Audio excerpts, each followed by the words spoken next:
Well, that mission-critical call with your toughest stakeholder is finally finished. You breathe a sigh of relief.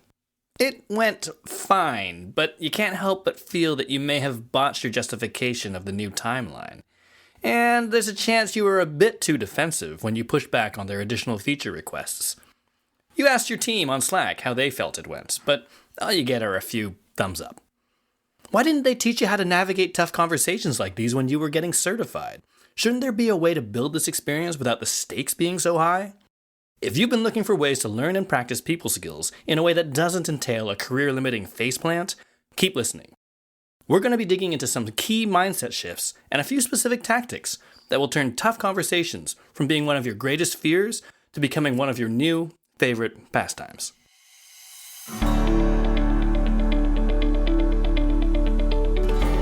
Hey folks, thanks for tuning in. My name is Galen Low with the Digital Project Manager.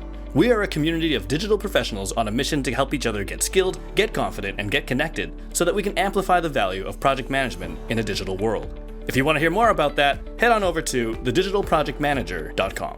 Okay, today we're talking about those crucial but otherwise adjacent and kind of invisible skills that separate the great project managers from the rest of the pack. We're going to be diving into what those skills are, the impact that they can have, and also how to hone them, because most of them don't have a class or a textbook.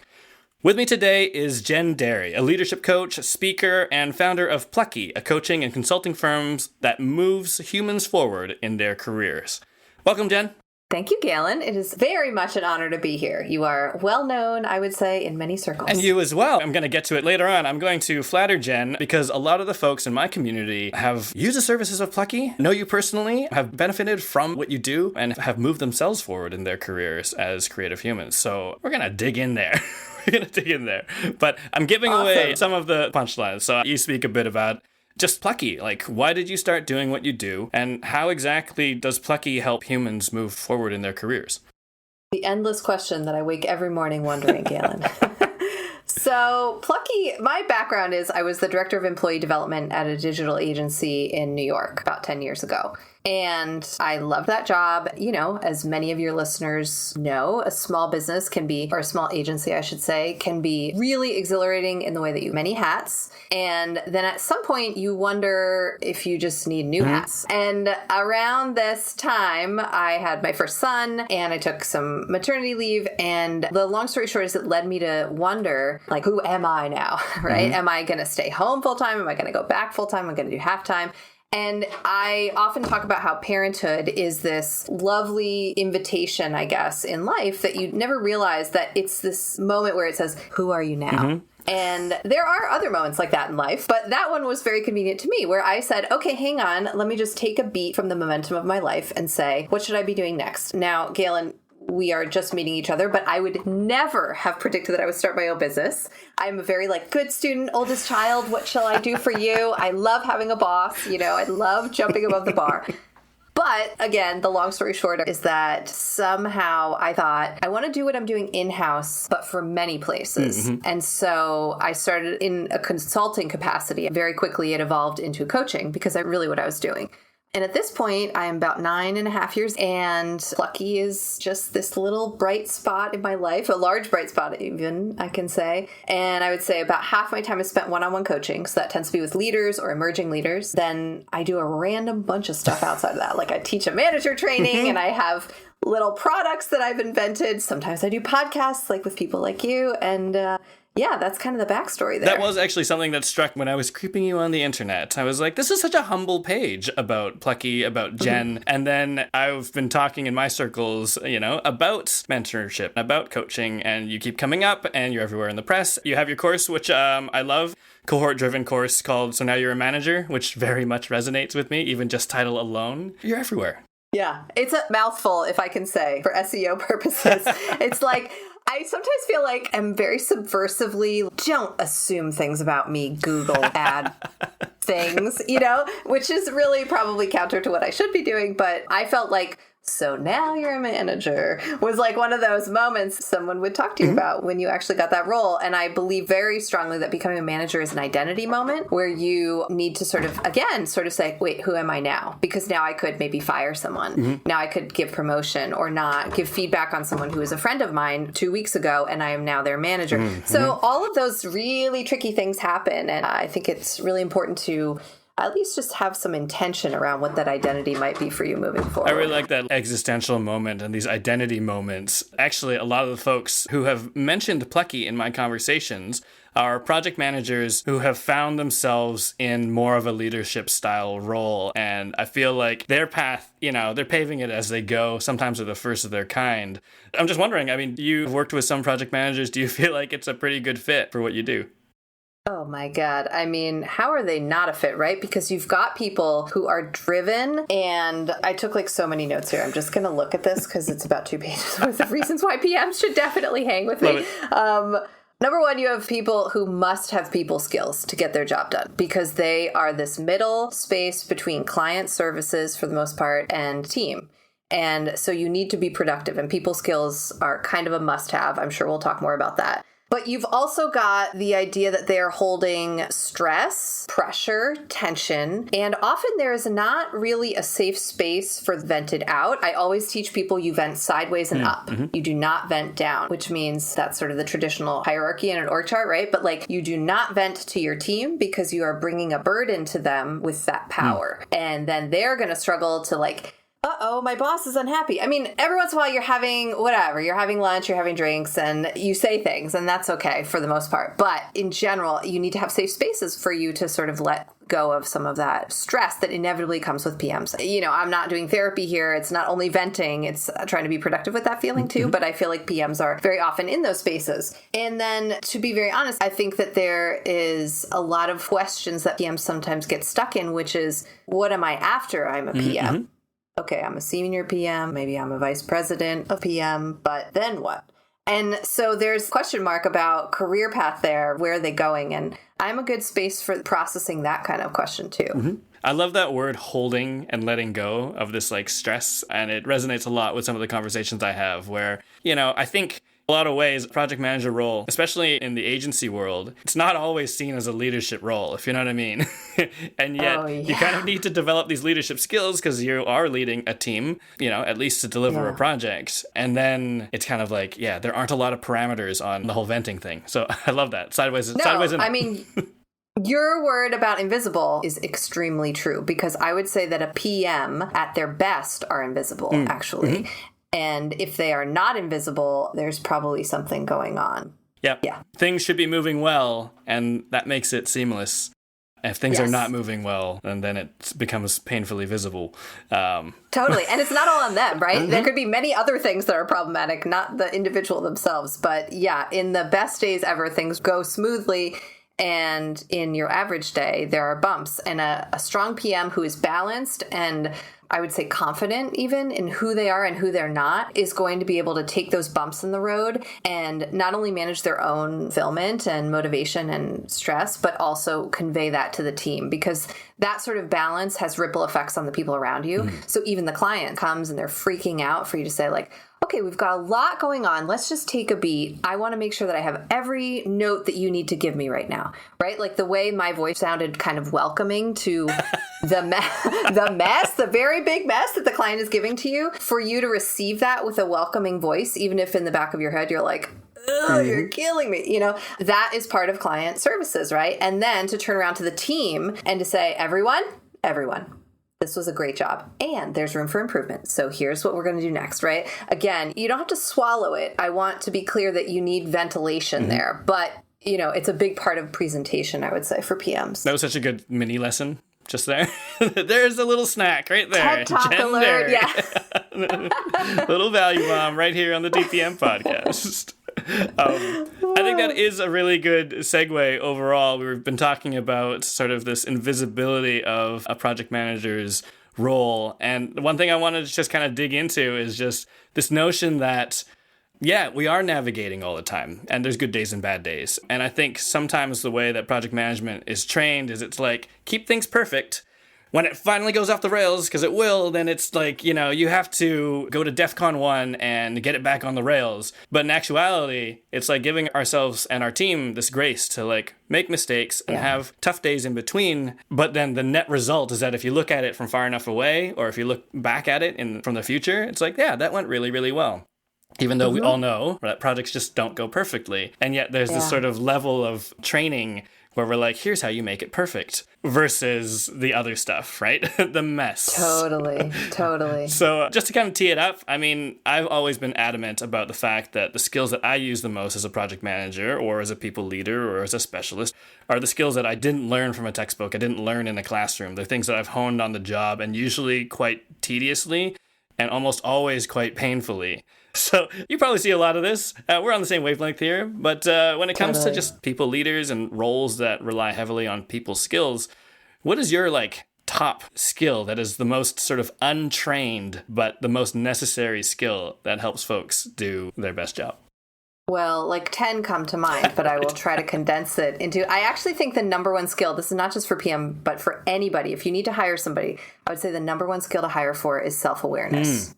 If you are hiring someone who knows the limits of what they can do before they need to ask for help, and then also that they're comfortable asking for help past that point, hire them right now and probably give them bonuses all the time because that is such a shortcut to a strong employee.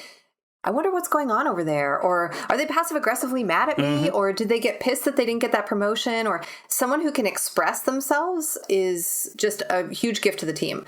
I would also say that within this same ballpark, you need someone who is able to handle conflict, because that's really a lot of what we're talking about here with the tension and the pressure and the stress. It's conflict. It's the fact that someone's expectations did not meet someone else's. And I mean, Galen, if there is the enemy of the universe, it's conflict. Right? Nobody wants that.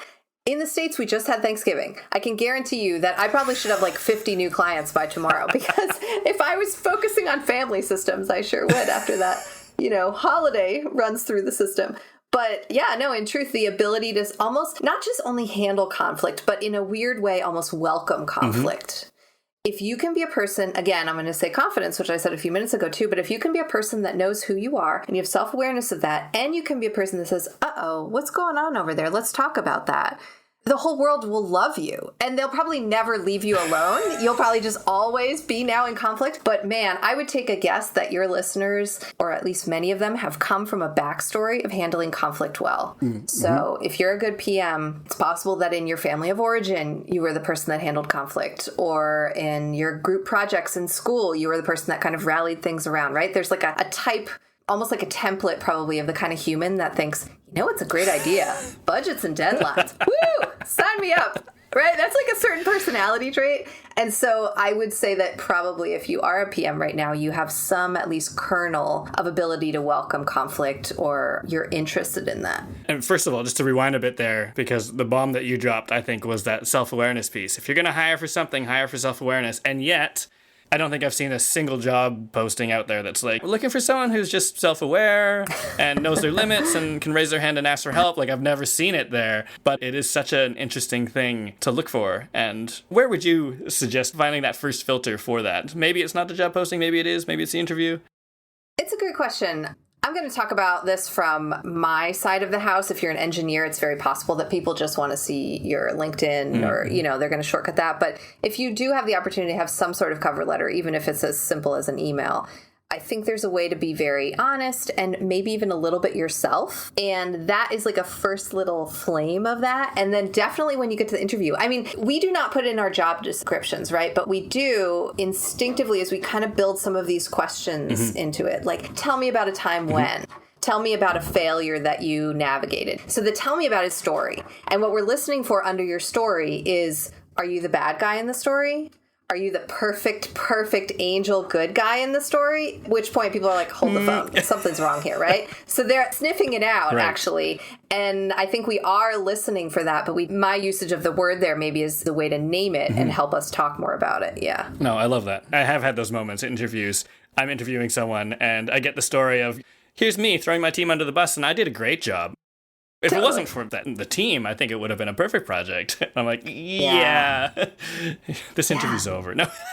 And And isn't it funny that me there, but an example of that is like literally the opposite of what they want to happen. What they want to convey is, I am so perfect, please trust me with it. But you're like, I don't trust you because that whole story was way too one-sided. So ironic. And even something you said earlier, which I think is ironic and true, right? It's like, maybe just try and sprinkle some of yourself into your cover letter, which by definition is like, it's a letter about you. And yet we do have to say it out loud, right? Because there's a game to be played to look excellent, to look amazing and put your best foot forward. And maybe some of those things that you consider to be yourself are actually weaknesses that you don't want to put in a cover letter, that you don't want to infuse into a story about when things went wrong on your project. It's not necessarily, I know I joked earlier on about, cutting interviews short because I thought they might be too egotistical, but sometimes it is because we think the game is to look as great as possible in all of these things instead of being ourselves. Yeah, I was coaching someone recently and she was preparing to go into an interview. And we kind of got to the point of conversation in that if you wear a version of a mask for the interview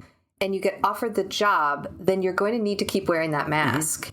So make sure you don't do that, right? And I'm not saying pretend you had experience that you didn't or lie about stuff, but if you walk in as your earnest self, if you get that job, you're going to be way more set up for success, both intrinsically in you, by your motivation, and the people who are receiving you. I'm going to put on my blazer or my cool red shirt because this gives me my power, and I'm going to be presenting myself differently versus I'm putting on this fancy outfit because I think they will like it more. Right. And so if you can err on the side towards what empowers me in this interview, I think that's the right one to be on. That's super interesting. I love that. I wanted to circle back around to conflict because I think it's a massive one. And we were talking about this notion that, sometimes it is baked into individual personalities to sort of run towards a problem. I've learned everything I know about conflict, which is not much. And I mean conflict and not necessarily conflict resolution, more just like engaging in conflict. I learned it the hard way. Don't think I ever got good at it. Didn't really have an opportunity to practice it until it was something that I was doing in the job.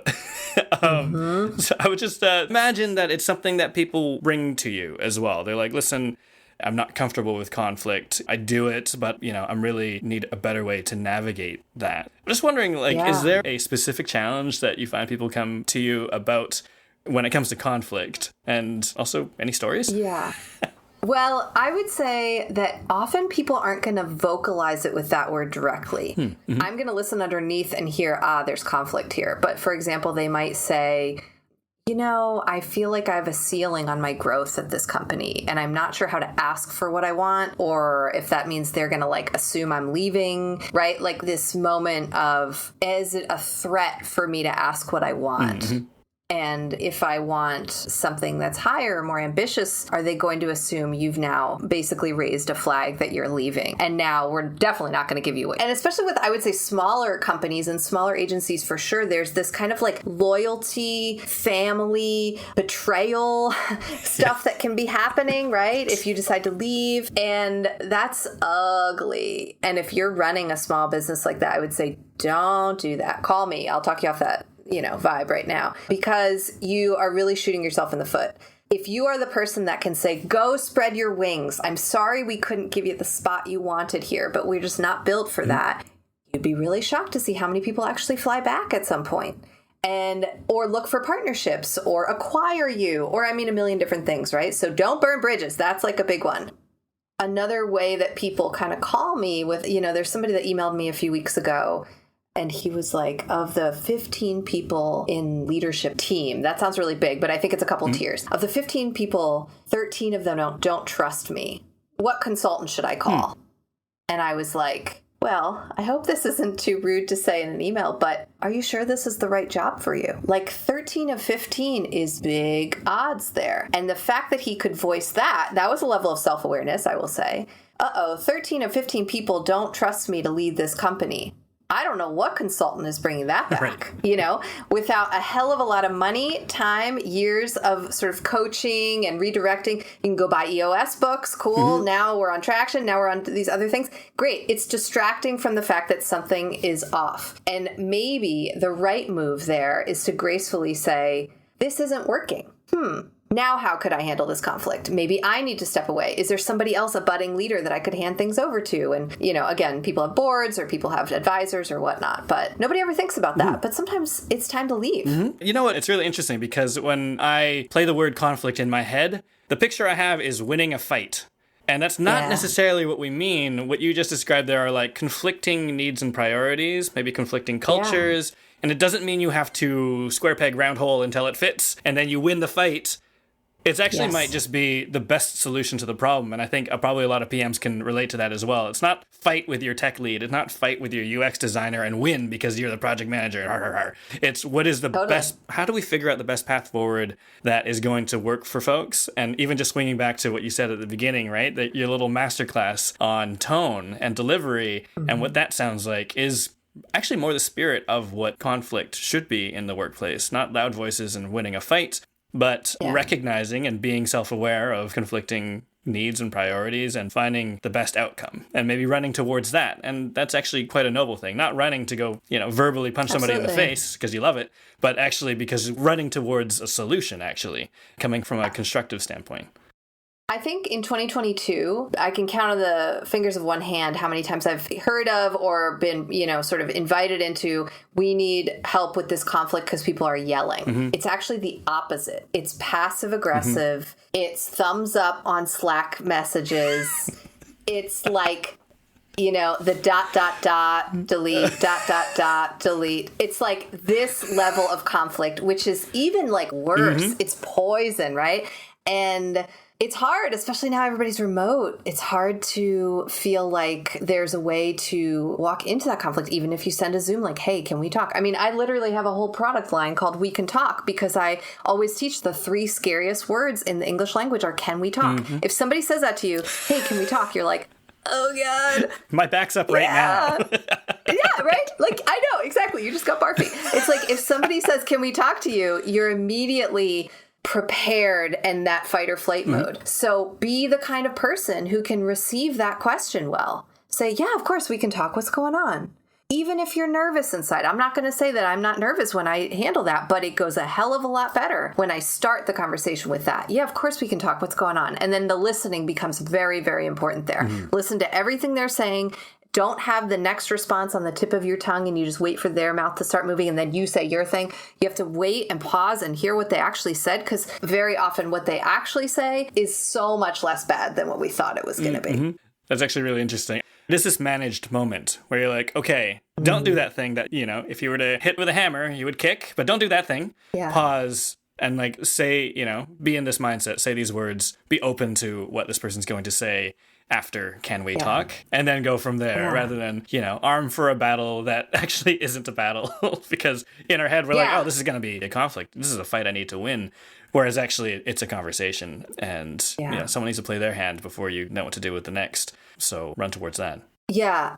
Another thing I'll throw out here is that I teach this class called So Now You're a Manager, right? And so it's for folks who are within their first couple years of management. And I always say that there's what I call creator grief that I often see. Somebody who's been promoted to management, which means they used to be the person that makes the thing. They coded the thing. They designed the thing. They worked in the weeds on PM. And now you're promoted to lead those people. And so you're doing a lot of like paperwork and reviews and all this kind of stuff, which doesn't sound very fun compared to the creators, right? And so I actually think management is a creative practice, or it can be.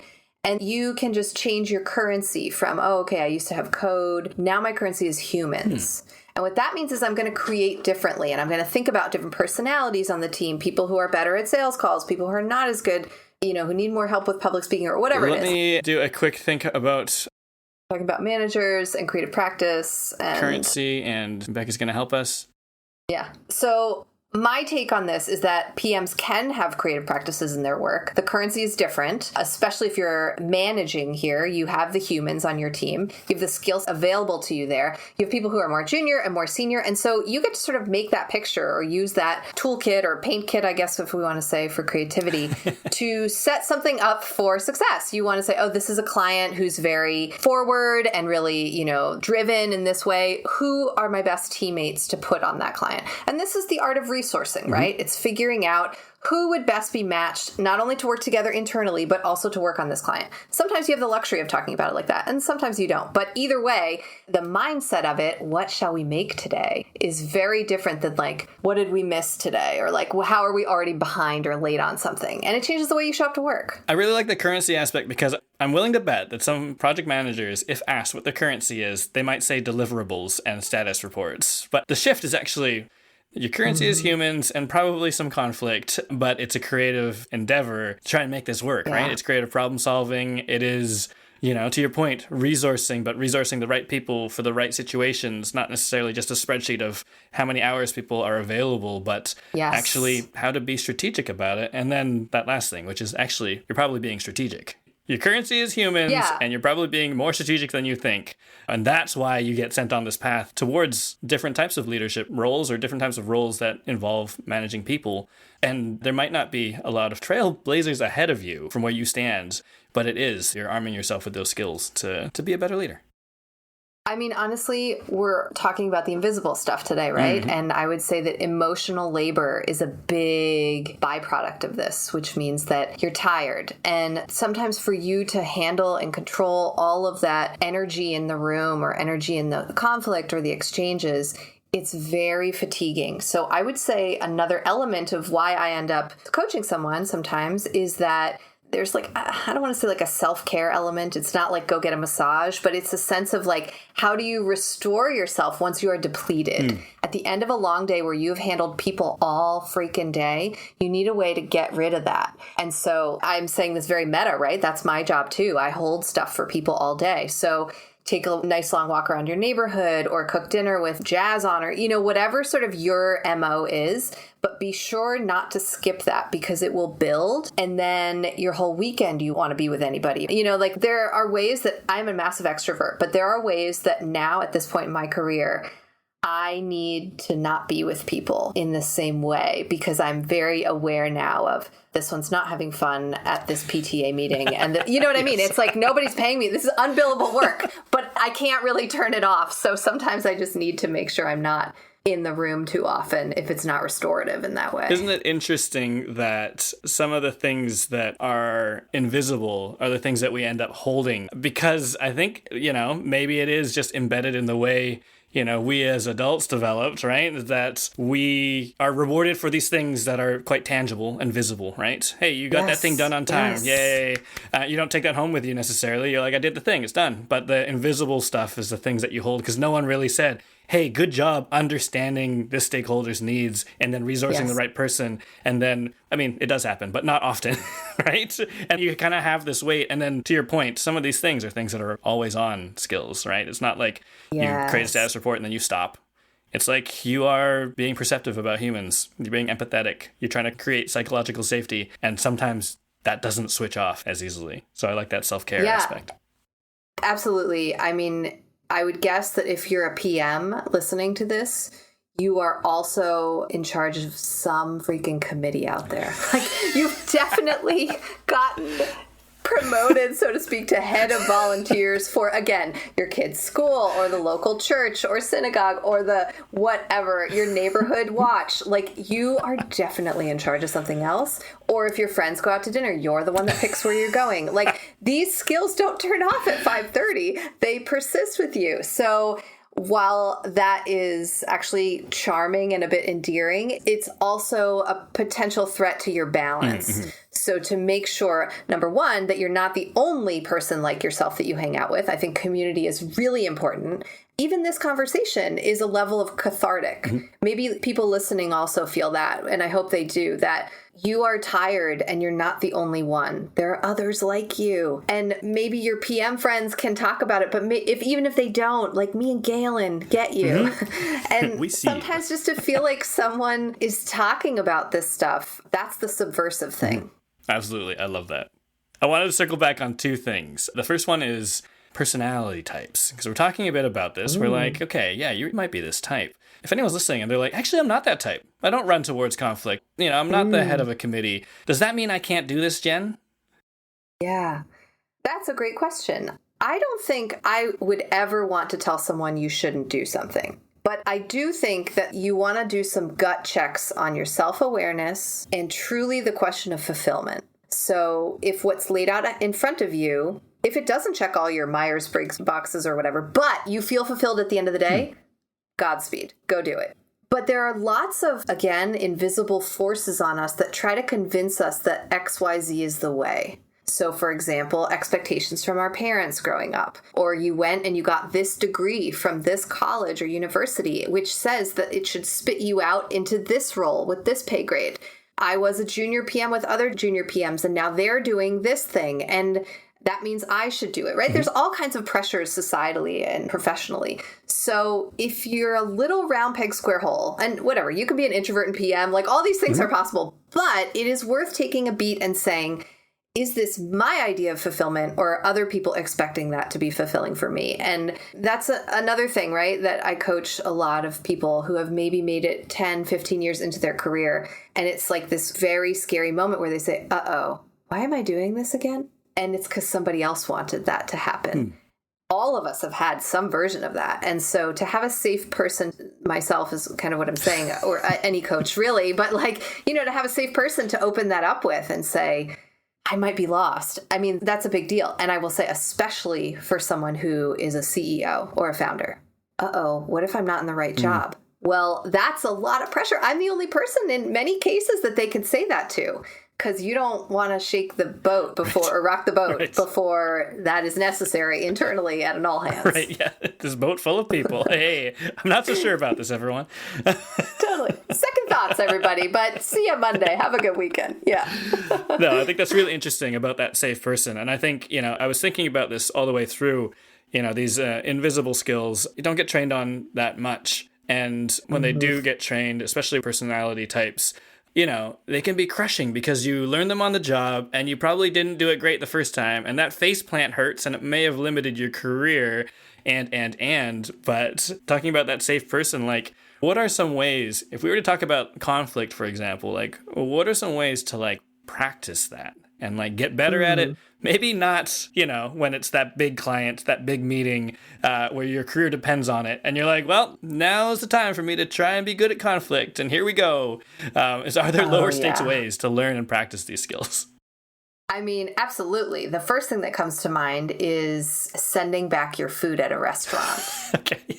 So if you asked for, I don't know, no olives, and it came with olives, it is like, I would say, a very high percentage of people that are going to pick them off and be pissed about their dinner. But you asked for something. So you can say, I'm very sorry to do this, but I really don't like olives. And I'd like to ask if they could make me one without olives. And then just, what are you going to do? I mean, it's, you are eating there. You are allowed to ask for what you want. So that's the tiniest bit of conflict. Now, I say this very lovingly because my husband would never do this. He is from the Midwest. He is very... You got to pick off these olives. He's amazing. But like, oh yeah, 100%. He would be like, bring more olives. Sorry to bother you, But I err more on that side because the other thing is that my feeling about it, I'm from New York, so like I have a different vibe there. But if I don't say that I didn't want olives and I don't get it changed, I'm sitting there with passive aggression. I'm eating this pizza I don't even like, and then I'm smiling fakely at the end saying, oh, it was great, thank Slack, you. Right? Yeah. And now I'm giving, exactly. And I'm giving this like tip because waiters, they make no money. And so I feel like I have to give a 20% tip and whatever, but I'm pissed about it. And now that's the energy that leaves that dinner versus that was a scary moment, but I'm glad I said something. And now I really thought that pizza was great, or whatever it is. So that is like a good way to start building muscle there. You could also say no to something. That's a great other way to start just warming up to conflict. If people are saying, hey, we appreciated how you planned the whole holiday party last year. Would you just do it again in your free time? And you could say, you know what? I really can't this year, but I'm happy to give my notes to whoever else you find. The good way, friends who are listening, to do this is to pretend you've had some sort of epiphany or magical dream. You wake up and say, you know what? I actually had a dream last night that I've been saying yes to too many things. So I'm going to ride that dream into this conversation and say, I really think I shouldn't plan the holiday party this year. It's just an instinct in me. It's my gut. You have to make up a dream. You could just say, I realized this morning on the train ride in that I'm saying yes to too many things. It's sadly an imperfectly timed question you're asking me. So I'm happy to turn over my notes, but I have to say no this year. That's scary, right? It's scary to say no, especially to a potential, maybe your boss or your manager. But that is another way to just flex a little bit of that muscle towards conflict. I love that. And there's so many tactics in there as well that you just mentioned. Yeah.